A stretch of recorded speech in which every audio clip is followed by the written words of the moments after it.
Last weekend we went to Ohio, as you know, because I was doing my podcast in the parking lot of a McDonald's. I think it was off of Highway 75 in Northwest Ohio. And such kids have just such love for things new. This was the first time either Bowen or Everly had been in cold weather where they could see their breath all the time. And the three of us went out. It was like 30 degrees out or 25 degrees out, and we were just running around on this golf course, and they were just loving running through cold air, seeing their breath. It just reminds me of just how, just it's simple. It's simple, fun things that are just so enjoyable. And we did that until my little 2-year-old's hands got so cold we had to go back inside. And it was just such a pleasure to be there and just experience them experiencing something for the first time.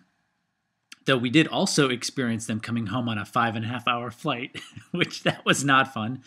At 2 points during the flight ever, my 2.5-year-old went completely noodly on the ground, face down, crying, yelling, which I thought was pretty funny. Didn't really bother me, though we were kind of bookended by two women who were in their 20s who clearly were either never going to have kids or never understood how kids act because they were pretty annoyed. So anyway, it was pretty funny. But it has been cold here too in Silicon Valley. So the kids have been loving the cold weather this past week. I had a quick phone call this morning with a prospect client, and I was talking to them about my approach to investing. And I wanted to share that conversation with you in this weekend podcast. And I talked to him a little bit about how or why I kind of believe in technical investing and why I believe that if something is, trending up, you should go with it. That trend is very important. You can see trend very easily on a price chart. Looking at price charts is considered being a technical investor. But I want to go a little deeper and tell you why even more I like the technical investing approach, in addition to fundamental information or seasonality or sentiment or behavioral, but why it's so important to have technical. So I want to pull up this price chart here, which is a price chart of a agricultural stock. And as you can see, this price chart goes back to 2007. Here's 2008, the peak, and it fell pretty hard from about $160 down to about $40, so about a 75% pullback. But notice it made its way up. It started making its way up, and it made its way up above this $160 point.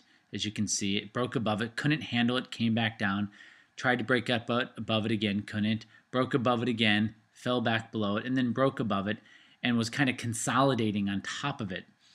Whenever you have something that used to be a ceiling or resistance, then starts to become a support, that's very powerful. And as you can see, this has been trending up since the end of 2008, beginning of 2009. And even though this pullback here, and I'll show you a zoomed in price chart in a second, it pulled back. What it was doing was being supported by this old lifetime high, which had a lot of volatility around it. And if you followed me for any time, I often talk about how there's increased volatility around old lifetime highs. And you definitely see this increased volatility here on this old lifetime high here at about 160, maybe it's 170. But then when it pulled back and that became a support. Before it was a resistance, and then you moved higher. What's so powerful about this is it just seems to work so much. If we zoom in on the same price chart, you can tell this is 15 months of data, and you don't really get a lot of information even if we were back here. Yeah, there was one recent point, but you can't tell how powerful that move is going higher. And so these resistance and these supports, or you can think of them as ceilings and floors, what used to be a ceiling becomes a floor, can be very powerful. Now take that to this price chart right here, which is a price chart of GDX. What used to be a floor or a support back here in June 26th of this year, if you zoom forward, GDX broke below that June 26th and is looking like that floor is becoming a ceiling now. And GDX is condensing, or backfilling is what people sometimes say. And when it happens below the ceiling or below the resistance, that means from a technical point of view, there's a higher probability of it moving lower before it moves higher. And so that is something that I noticed in GDX. And even though GDX up until this point is down about, I think, 50%, that doesn't mean it can't go lower, because here we are with GDX at about $21, and the next major really support for GDX is about $15. So having that extra benefit of looking at supports and resistance, and this is really simple, straightforward stuff. This is not getting crazy deep into technical analysis. This is just looking at pattern and having pattern recognition and using that to your benefit. And it's something that when I was talking to this prospective client, it just seemed to make sense. Like, well, yeah, if you could look at a picture, and if you have 100 years of pictures that look similar, that can give you a high probability of really understanding where it might go next.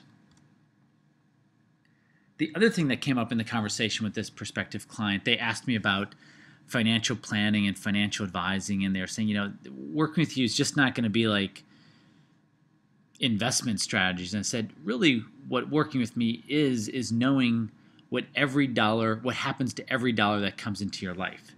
Because what happens for a lot of people is they know they work really hard for that $1, and they focus on, and they can see that they made $100 or $200 or $300 or $400 or $500,000 or $1 million a year, and they worked at whatever they worked at to get that dollar. But the problem is when the dollar comes into their lives, it starts working harder for other people. So people work pretty hard for that dollar, yeah. But then when that dollar comes in, it doesn't work hard for them. It works hard for Merrill Lynch or Raymond James or Edward Jones or Wells Fargo. It works hard for other people, but not for themselves. And this is a problem that a lot of people have who have figured out how to generate income, generate revenue, is they haven't figured out how to make that revenue that stays in their life really work hard for them. And that's one of the big really disappointments that's happened for a lot of people over the last 10 years is they realize they've never really been taught how to protect and grow and have that dollar that comes into life work really hard. So maybe over this weekend you can think for yourself, like, how are you treating every dollar that comes into your life? And yes, some of it needs to be spent, some of it needs to be saved, some of it needs to be grown, some of it needs to be what I call deferred spent, so you save it for a near future expense in the next year or two. But really looking at how you're kind of managing and working and treating every dollar that comes into your life. I hope you guys have a great weekend, are having a great weekend. We are staying local here. I actually don't even know what we're doing this weekend, which is kind of nice because it's been pretty crazy. So you guys take care. I'm thankful for you being in my life, and I will speak to you soon. All right, take care.